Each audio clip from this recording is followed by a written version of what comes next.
Well, emulators have been a very hot topic recently, mainly because of Nintendo. I'm sure you already know this in basically the past month now. A lot of people have been talking about the Yuzu emulator getting shut down by Nintendo. This was, of course, the biggest Nintendo Switch emulator on the market. This got shut down for a lot of different reasons. They had a Patreon, so they were getting money from this emulator, and they were also given instructions on basically how to bypass certain security systems and make the emulator work. But overall, this was just Nintendo trying to regulate people who were, in their eyes, exploiting their system. And basically they were going after the whole idea that people want to play their games for free, not pay for games, stuff like that. But of course, a lot of people pointed out that not everybody uses emulators for that reason. There's a plethora of reasons for it, and of course, playing games for free is one reason that people do use it for. But other people use it, because Nintendo Switch hardware, for example, is very much not good. And there's just convenience factors as well. So yeah, as a result, emulators have been a really hot topic. In recent times, it has not been looking good for emulators and for ROMs. I love emulators, I love ROMs, and I think the majority of gamers do. You get some people that really defend these gaming studios and gaming companies, but for the most part, gamers, are very pro-emulator. It really just does empower gamers for a whole number of different reasons. But it really did not look like things were looking good for emulators. I was not confident in the road ahead for emulators and ROMs, but this is actually a surprising W for emulators, and also surprisingly,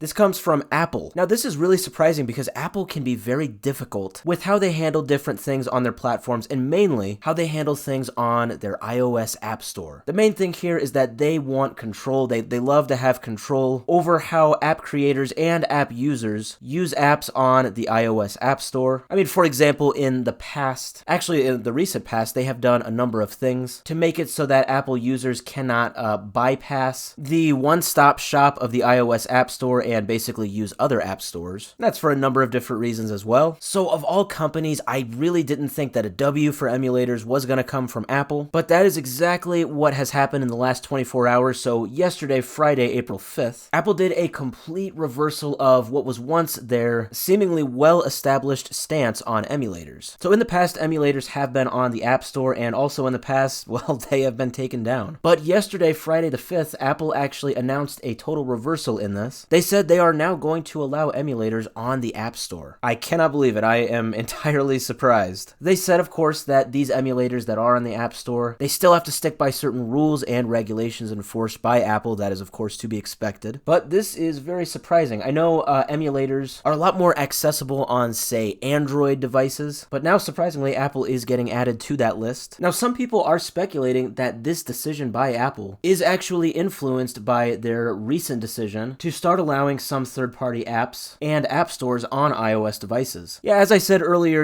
Apple has not had a very good history with these third-party app stores, but there was a very recent European Union authorization that sort of forced Apple's hand and made them allow the usage of these third-party app stores on iOS devices, and it would seem that this has heavily influenced their new decision now to say, well, yeah, I guess we will start allowing emulators on iOS devices. So overall, this is good, but I have to say, it's not like Apple is just outright saying, hey, you should just pirate SNES, N64, PS1 games now on your iPad. No, far from it. They have said that in addition to complying with the rules and regulations of the App Store, like I said, they're saying that, they still want emulators to abide by the laws. So, of course, that would include, no pirated content, stuff like that. But, of course, just like telling a kid not to press a big red button, I mean, it's going to happen, of course. There will be pirated games available somewhere on the internet for download, and of course, now that emulators are allowed on iOS devices, it's going to be a lot more accessible. You really won't have to jailbreak your device anymore to make this happen. But yeah, on paper anyway, these emulators are still responsible by law for, cracking down on pirated games, according to Apple anyway, and I do think that is kind of funny, because at the end of the day, emulators are not responsible for pirated games being played on their software, and I think Apple knows that. I think that's just kind of their way of washing their hands of any future legal wrongdoing. So yeah, I mean, Apple has had a huge, very long history with their battles against third-party app stores, software, stuff like that. But I don't know, this is, like I said, very huge W. This is a huge win for people that are on the side of wanting devices to, at the end of the day, have all of the options available to them for playing games, including game emulation. Nintendo has definitely not sent a very good message to the gaming community on emulation and ROMs and stuff like that, but surprisingly, unfortunately, Apple has now sent actually a good message to people who would like the freedom of options on their iOS devices. Hopefully this sends a message to gaming companies that emulation is very well respected. People like it, people love it, and ultimately people want options.